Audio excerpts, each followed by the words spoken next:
흰색 바탕에 붉은 빛과 푸른 빛으로 태국 문양의 원을 그리고 하늘, 땅, 물, 불을 나타내는 건괴, 곤괴, 관괴, 이괴 이 4개의 검은색 선을 4곳에 넣어 완성한 한국의 국기 태극기. 흰색 바탕은 밝음과 순수를 나타내는데 침략을 일삼았던 일본과는 달리 평화를 가장 중요시 여겼던 한국의 민족성을 의미하고 있습니다. 그리고 가운데 빨강과 파랑은 음양의 조화를 나타내는 것으로 음양이 조화를 이루어 우리가 생명을 얻고 발전해 나간다는 대자연의 진리를 표현하고 있습니다. 전세계의 한국의 자주 독립을 선언한 3월 1일 3.1절, 한국을 위해 목숨을 바친 소중한 생명들을 기념하는 6월 6일 현충일 등에 우리는 태극기를 달아 우리의 소중한 역사를 되새기고 있습니다. 그런데 이번에 베트남 네티즌들의 도를 넘는 도발을 한국에 걸어왔습니다. 지금 보시는 이 변형된 태극기, 자세히 보시면 음양의 조화를 나타내는 빨간색과 파란색 동그라미가 이번 사태를 패러디한 형태로 바뀌어 있습니다. 마치 한국이 이번 사태의 근원지라 표현하는 듯 보이는데요. 보시면 이 베트남 네티즌이 게시한 이 문제의 게시물은 이미 좋아요가 18,000개를 넘었고 댓글이 3,300개, 무려 2,200번이나 공유되었는데요. 한국 기업들의 국가 의존도가 절대적으로 높아 한국을 외교적으로 최우선순위에 두어야 하는 베트남 정부가 아무런 조치를 취하지 않고 있다는 것 자체가 말이 안 되는 상황입니다. 이뿐만이 아니죠. 이제는 베트남이 전 세계가 극찬하고 있는 한국의 진단 키트에 대해서도 비판하기 시작하였습니다. 베트남 현지 언론 VN 익스프레스는 베트남은 이제 하루에 10,000개의 진단 키트를 생산할 수 있게 되었다 라며 베트남 보건당국이 1시간 안에 진단이 가능한 진단 키트를 승인했다 자화자찬하였습니다. 또한 일부 베트남 현지 언론은 한국과 베트남의 진단 키트를 비교하며 어떠한 객관적인 자료나 근거를 제시하지 않은 채 한국산 진단 키트는 정확하지 않다, 검사 속도가 빠를 순 있지만 정확도가 낮다 라며 베트남이 개발한 진단 키트는 최대 48시간 정도 기다려야 하지만 정확도가 100%다 라는 충격적인 발언을 한 것으로 전해졌습니다. 자, 그런데 이러한 베트남의 주장은 신뢰도가 매우 낮습니다. 정확하게 말하면 신뢰도가 0%죠. 베트남이 개발에 성공했다 주장하고 있는 이 진단 키트는 베트남 군의과대학과 베트남 과학기술부의 지원 아래 비에다 테크놀로지라는 회사가 개발한 것인데요. 펀꾸옥 비에다 대표는 이렇게 말합니다. 현재 전세계 20개 국가들로부터 구매 주문이 쏟아져 들어왔다. 이란, 핀란드, 우크라이나 등에 수출된다 라고 말이죠. 자, 그런데 얼마 전 진단키트가 남아돌아 해외에 수출하고 있다는 베트남이 한국산 진단키트를 수입하고 있었고 지금까지도 계속해서 한국산 진단키트를 더 보내달라 요청하고 있다는 소식을 지금 보시는 이 영상을 통해 전해드렸습니다. 또한 놀랍게도 미국이 아직 미국 FDA의 승인을 받지 않은 한국산 진단키트를 수입해 실전에 사용한 것으로 전해져 화제가 되고 있습니다. 한국의 진단키트 생산업체 시젠 측에 의하면 미국이 한국산 진단키트를 사용하기 위해 미국 내 규정까지 바꾼 것인데요. 최근 트럼프는 문재인 대통령과의 통화에서 FDA 승인 절차가 필요할 수도 있는데 오늘 중에 승인될 수 있도록 즉각 조치를 취하겠다 밝혔고 바로 어제 세계에서 가장 까다롭기로 유명한 미국의 FDA가 한국산 진단키트를 초스피드로 승인하며 미국 내 판매를 허가하였습니다. 세계 최대 규모의 시장 조사 전문 업체죠. 넘비오가 발표한 세계 헬스케어 지수, 국가별로 의료진들의 스킬과 역량, 진단 및 결과 보고서를 완성하는 속도, 현대 진단 및 치료 장비의 퀄리티, 의료시설, 진료의 정확성 등을 종합적으로 고려해 순위를 매겼는데 놀랍게도 대한민국이 세계에서 1위, 네덜란드, 독일, 스페인, 프랑스, 일본보다 압도적으로 높죠. 반면 한국산 진단키트의 정확성이 떨어진다고 말도 안 되는 주장을 하고 있는 베트남의 순위는 75위. 이번 사태에서 의료 수준과 보건 시스템의 바닥을 보여주고 있는 이란보다 2단계나 더 낮습니다. 심각한 수준이죠. 강경화 외교부 장관은 판백밍 베트남 부총리와의 전화통화에서 베트남이 한국 국민을 과도하게 막은 조치는 한국 내 실망감이 매우 크다 라 전했습니다. 현재 베트남을 포함해 미국, 유럽, 동남아 등 전세계 117개국이 한국에 한국산 진단키트를 수출해달라 요청한 상황인데요. 베트남은 우선순위에서 당연히 밀려났습니다. 외교부 고위 관계자에 따르면 한국의 진단키트 생산 업체들은 한국에서 필요한 수요를 모두 제외하고도 일주일에 330만 회 검사할 수 있는 진단키트를 수출할 수 있는 놀라운 생산 능력을 지녔습니다. 그런데 최근 동남아뿐만 아니라 미국과 유럽에서 확진자 수가 폭발적으로 증가하면서 한국이 어느 나라에 먼저 수출을 할지 우선순위를 정해야 하죠. 우선적으로 미국이 1순위, 그 다음이 아랍에미리트와 인도네시아인 것으로 확인되고 있습니다. 외교부 고위 관계자가 인도네시아를 지목한 이유로 신남방 정책 핵심의 하나라고 전했는데요. 만약 이번 사태가 벌어지지 않았다면 세계 어느 나라보다 한국이 가장 많이 투자하며 적극적인 교류를 하고 있는 베트남을 인도네시아 대신 진단키트 1차 수출국에 넣어 주었을 가능성도 있었겠죠. 그런데 베트남은 그 기회를 스스로 걷어차버렸고 최근에는 외국인 환자들의 치료 비용을 떠넘기기까지 하면서 베트남에 거주 중인 외국인들로부터 비난을 받고 있습니다. 응웬 수어푹 베트남 총리는 국민의 건강을 지키기 위해서 단기적인 경제 이익을 희생할 준비가 돼 있다 라며 이번 베트남의 조치로 외국인 관광객들이 베트남의 발길을 끊어도 결정을 바꾸지 않겠다는 식의 발언을 해 논란이 되고 있습니다. 자, 그런데 역시나 이렇게 베트남이 절대적으로 의존하던 한국에 밉보이게 되면서 베트남의 상황은 역사상 가장 심각한 수준의 위기를 맞이하고 있습니다. 여러분들이 지금 상상하고 계신 그 어떤 수준보다 더 심각하게 말이죠. 베트남 투자계획부에 따르면 베트남에 투자하고 있는 125개의 국가 중에서 지난해 가장 많이 투자한 한국에 올해 투자를 획기적으로 줄여버리자 베트남 외국인 투자 규모가 순식간에 20.9% 쪼그라들었습니다. 50% 이상을 담당하던 한국인 관광객들의 발길이 끊기면서 베트남 관광산업의 맥박이 완전히 멈춰버렸습니다. 관광산업의 의존도가 높았던 베트남 정부의 고간이 빠르게 바닥나고 있는 상황 속에서 이제는 베트남 대기업들조차 한국 투자자들로부터 돈을 받지 못해 유동성 위기에 빠지고 있습니다. 베트남 민간경제발전 리서치 이사회의 조사 결과에 따르면 이번 사태가 앞으로 6개월 이상 지속되면 베트남 내 74%의 기업이 파산할 것이라 보고되었습니다.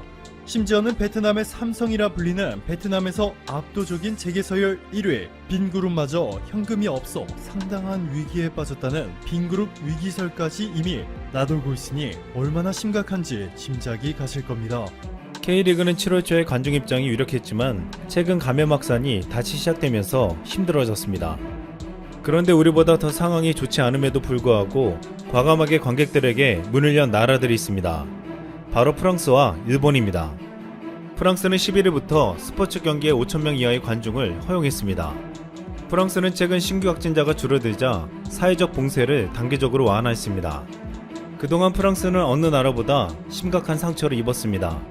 13일 현재 프랑스의 누적 확진자는 17만 명이 넘었는데 희생자가 무려 3만이 넘었습니다. 프랑스의 치명률은 무려 17.4%로 전 세계에서 거의 가장 높은 수치였습니다. 이번 경기에 참석한 록사나 마라시노뉴 프랑스 체육장관은 프랑스 축구 리그에서 관중 입장이 허용되고서 프랑스 축구와 스포츠의 승리다. 경기장에 사람들이 모였다. 프랑스 축구가 원래대로 돌아와 기쁘다. 프랑스는 서유럽에서 이렇게 할 수 있는 유일한 국가라며 만족감을 드러냈습니다. 하지만 지난달 중순 400명대로 확진자가 줄면서 바이러스의 싸움에서 첫 승리를 자축하며 봉쇄 조치를 완화했던 프랑스는 14일 현재 신규 확진자 1625명이 늘며 다시 확산되는 양상을 보이고 있습니다. 아시아에서는 일본이 관중 입장을 허용해 눈길을 끌고 있습니다. 일본 제1리그는 정부의 방침에 따라 프랑스보다도 하루 빠른 지난 10일부터 관중 입장을 시작했습니다. 일본도 한 경기 최대 5,000명까지 입장을 허용했는데 일본 언론들은 오랜만에 경기장을 찾은 팬들의 만족도가 상당히 높은 것으로 조사됐다고 보도했습니다. 그러나 최근 일본의 확진자가 급증하면서 무리한 결정이라는 비난이 쇄도하고 있습니다. 일본은 15일 기준 신규 확진자가 330명을 기록하며 누적 확진자는 23,000여 명이 되었습니다. 지난주부터 일본은 연속적으로 300명 이상 늘며 일주일 사이 2,000명이 넘게 증가했습니다. 어느새 확진자는 한국의 2배가 되었고 희생자는 한국의 3.4배가 넘었습니다. 이 때문에 일본 내에서는 다시 긴급사태를 발동해야 한다는 주장이 거세게 제기되었습니다. 일본 공영 NHK가 지난 10일부터 12일까지 여론조사 결과에 따르면 최근 도쿄 지역에서 일일 신규 확진자가 200명을 넘어서는 등 재유행 조짐이 나타난 것에 대해 긴급사태로 대응해야 하는지 묻는 항목에서 48%가 찬성했습니다. 지난 14일 일본의 대표적인 우익신문 산케이신문도 정부가 긴급사태 재선언의 소극적인 이유로는 병상이 충분하기 때문이라고 설명하지만 정부는 재선언을 하는 기준이 되는 통계 등 정확한 근거를 제시하지 않고 있다고 비판적으로 보도했습니다. 그럼에도 일본 정부는 긴급사태는커녕 오히려 프로스포츠 관중 입장을 허용하고 22일부터는 여행관광진흥책인 고토 캠페인을 실행하는 등 정반대의 정책을 쓰고 있습니다. 그런데 일본은 프로축구 입장이 포문을 연 프랑스와는 정반대의 정책이 눈에 띄게 비교되고 있습니다. 프랑스 정부는 팬데믹에 맞서 최전선에서 싸운 영웅인 의료진들의 급여를 올리기 위해 80억 유로, 하나로 약 11조 원을 지원하겠다고 밝혔습니다. 올리비에 베랑 프랑스 보건장관은 의료 종사자 150만 명을 기준으로 월 평균 183유로, 하나로 약 26만 원의 임금 인상 효과를 가져올 것이라고 설명했습니다. 그런데 프랑스가 파격적인 인상을 한 반면 일본 주요 의료기관은 바이러스와 싸운 간호사들의 급여를 삭감한다고 밝혀 논란이 되었습니다. NHK 13일 보도에 따르면 일본 주요 의료기관의 3분의 1 이상이 간호사 등의 여름 보너스를 지난해보다 줄이거나 아예 없애기로 했다고 보도했습니다.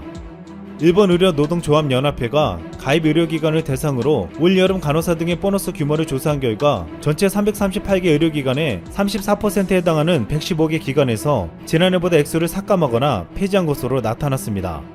이 때문에 목숨 걸고 바이러스 환자를 보살펴온 일본 의료 종사자들의 불만은 극에 달했는데 지난달 일본의 국가공무원과 국회의원의 여름 보너스는 한 푼도 줄이지 않고 지급된 사실이 알려져 논란이 커지고 있습니다. 또한 일본 정부의 스가 요시히데 관방장관은 기자회견에서 확진자가 늘자 긴급사태를 다시 발령해야 하는 것이 아니냐고 질문받았는데 이에 감염 위험이 제로가 되지 않는 이상 감염 방지책을 강구하면서 경제를 움직이는 수밖에 없다. 오히려 생활고로 자살이 늘고 있다고 말했습니다.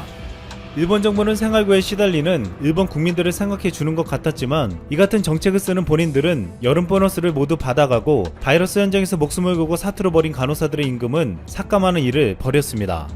또한 이런 와중에 일본 정부는 도쿄도지사와 책임 공방을 벌이며 협력은커녕 신경전을 벌이고 있습니다. 스가 관방장관은 지난 11일 홋카이도에서 열린 강연에서 바이러스 제약산에 대해 이 문제는 압도적으로 도쿄 문제라고 해도 과언이 아닐 정도로 도쿄 중심의 문제가 되고 있다고 지적했습니다.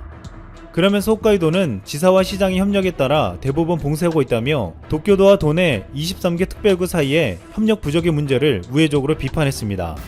이에 고이케 도쿄도지사는 책임을 떠넘기는 일본 정부의 말에 맞받아쳤습니다. 관광 수요 진작을 위한 고토 캠페인이 시작되려고 하는데 감염 대책의 정합성을 어떻게 담보할 것인가는 오히려 정부의 문제라며 스가 장관의 발언에 불쾌감을 드러냈습니다. 또한 고이케 지사는 감염 방지 대책을 냉방, 고토 캠페인을 난방에 비유하면서 냉방과 난방 모두 켜는 것에 어떻게 대응해 나갈 것인가, 무증상자도 나오는데 어떻게 구분할 것인가라며 정부의 대응을 비판했습니다. 지금 고이케 지사의 말처럼 냉방과 난방을 모두 켜놓는 일본 정부의 대책이 단적으로 일본의 놀이공원에서 나와 웃음거리가 되기도 했습니다. 지난 14일 일본의 놀이공원에서 두 남성이 마스크를 쓰고 롤러코스터를 타는 영상이 공개되었습니다. 제일 높은 곳까지 올라간 롤러코스터가 순식간에 시속 180km 속도로 떨어지기 시작했는데 두 사람은 끝까지 근엄한 표정으로 거의 움직이지 않고 침묵을 유지하고 있었습니다. 마스크를 쓴 이 두 사람은 사실 이 놀이공원의 경영진으로 바이러스 감염을 막기 위해 놀이기구를 탈 때 비명을 지르지 말라는 지침을 홍보하기 위해서였습니다. 이 비명 금지 조항은 일본의 대다수 테마파크들이 따르고 있다고 했습니다. 일본 누리꾼들은 이게 무슨 고문도 아니고 뭐냐고 비판하며 이럴 거면 그냥 놀이공원 문을 닫으라고 큰소리쳤습니다. 일본 정부가 이 같은 정책을 쓰는 것은 경제는 살리면서도 바이러스 확산을 막아야 하는 상황이기 때문이라고 했지만 결국 어느 하나 제대로 할 수 없는 어이없는 정책이라는 비판을 받고 있습니다. 일본 국민들은 이 같은 일본 정부를 사태 초기부터 불신하고 있으며 이 같은 정책에 마치 지옥에서 살고 있다는 말까지 나오고 있습니다. 우스갯소리로 일본인들은 자신들을 코로나 지옥에서 건져준 건 한국 드라마와 K-팝이라는 말까지 나올 정도였습니다. 일본의 베스트셀러 창카이 토토짱으로 유명한 일본 소설가 구로야나기 데스코가 최근 한 방송에서 사랑의 불시착을 몇 번이나 봤다고 이야기해 화제가 된 적이 있었습니다. 그러자 다른 유명 연예인, 스포츠 스타들도 사랑의 불시착을 재밌게 봤다고 밝히기 시작했습니다. 일본에서 긴급사태로 대부분의 식당이나 상가가 문을 닫자 이때 구세주로 등장한 것이 바로 한국 드라마라고 했습니다. 이 때문에 일본 인기 연예인이나 스포츠 스타들이 공공연히 코로나 지옥을 한국 드라마 보는 재미로 이겨냈다고 말했습니다. 어떤 연예인은 긴급사태 조치 기간 동안 소문난 한국 드라마 30여 편을 연이어 봤다고 밝혀 화제가 됐고, 또 다른 유명 스타는 현빈과 손예진, 박서준의 작품을 모조리 찾아봤다고 고백하기도 했습니다. 한국 드라마를 좋아하는 일본인들은 공통적으로 한국 드라마에는 인간 희로애락이 담긴 사람이 중심인 스토리가 있다고 말했습니다. 여기에 탄탄한 구성력과 배우들의 명연기, 제작비를 아끼지 않는 과감한 현지 촬영, 사람의 마음을 울리는 배경음악 등이 한데 어우러져 완성도를 높인다는 것이었습니다. 반면 일본 드라마는 만화를 극화한 것이 많아 판타지성 분위기가 가득하다 보니 한국 드라마처럼 스토리에 따라 주인공과 함께 웃고 울고 분노하는 감정의 움직임이 거의 없다고 했습니다. 또한 일본 TV에서 주로 방영되는 드라마는 살인사건이 중심이 되는 극이 대부분이었습니다. 이렇게 인간적이거나 사실적인 면이 떨어지는 일본 드라마에서 찾을 수 없는 것을 일본인들은 한국 드라마에서 느낄 수 있었고, 이를 통해 바이러스 사태로 갇혀진 지옥과 같은 곳에서 정신적인 위로를 얻을 수 있었다는 것입니다. 이뿐만 아니라 최근 JYP 엔터테인먼트가 새롭게 내놓은 일본 9인 걸그룹 니쥬가 일본에서 돌풍을 일으키고 있는 것도 눈여겨볼 대목입니다. 니쥬의 첫 디지털 싱글 Make You Happy는 발매 첫날인 지난달 30일 일본 오리콘 차트 디지털 싱글 데일리 차트에 이어 주간 랭킹에서 각각 1위에 올랐습니다.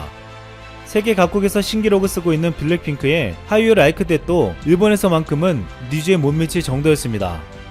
니쥬의 성공은 한류 3.0, 즉 K-팝의 현지화 전략의 성공이라는 점에서 주목되고 있습니다. 3.0 시대는 완벽한 현지화로 2.0 시대에서 해외에서 멤버를 데려와 한국에서 제작한 K-팝 그룹에 배치했다면, 3.0 시대는 현지에서 멤버를 선발부터 데뷔, 즉 인큐베이팅까지 한다는 것입니다. 니쥬는 JYP 박진영이 일본에서 오디션 프로그램을 통해 만들어낸 그룹으로 최초의 경연곡과 춤이 거의 한국 노래라서 일본에서 그저 K-팝 팬들의 잔치가 될 것을 우려했습니다. 하지만 결과는 일본의 남녀노소를 가리지 않고 관심을 가지게 만들었고, 일본 아이돌들을 가볍게 제치고 폭발적인 인기를 끌게 만들었습니다. 글로벌 시장을 노리며 오랫동안 쌓아온 한국의 프로듀싱은 일본이 따라할 수 없는 수준을 보여주었습니다. 이에 지금 일본에서는 왜 일본 음악업계는 한국 K-팝에 완패해버렸냐고 분석하는 기사들이 나오며, 일본 네티즌들도 자국의 상황을 탄식하며 예리한 분석들을 내놓았습니다. 우선 일본의 음악은 한국처럼 전혀 돈을 투자하지 않아 퀄리티가 너무 차이가 난다고 비판했고, 스마트폰 시대에 모두가 인터넷으로 접속 환경을 가진 시대에 경영자들이 따라가지 못한다고 했습니다. 또한 일본 대형 기획사와 광고회사가 독점하기 때문에 일본이 쇠퇴하고 있다고 했습니다. 무엇보다 글로벌 시장을 겨냥한 K-팝과 일본 내수 시장에 빠져 낙후된 J-팝과의 격차는 극심해졌다고 했습니다. 현재 일본 정부는 바이러스도 제대로 막지 못하고 경제 정책 또한 제대로 내놓지 못하며 갈팡질팡하고 있습니다. 그러는 사이 일본 국민들은 한국 드라마 음악에 빠져들고 있습니다. 한 일본 네티즌은 한국 드라마와 K-팝이 인기 있는 이유를 이렇게 말했습니다.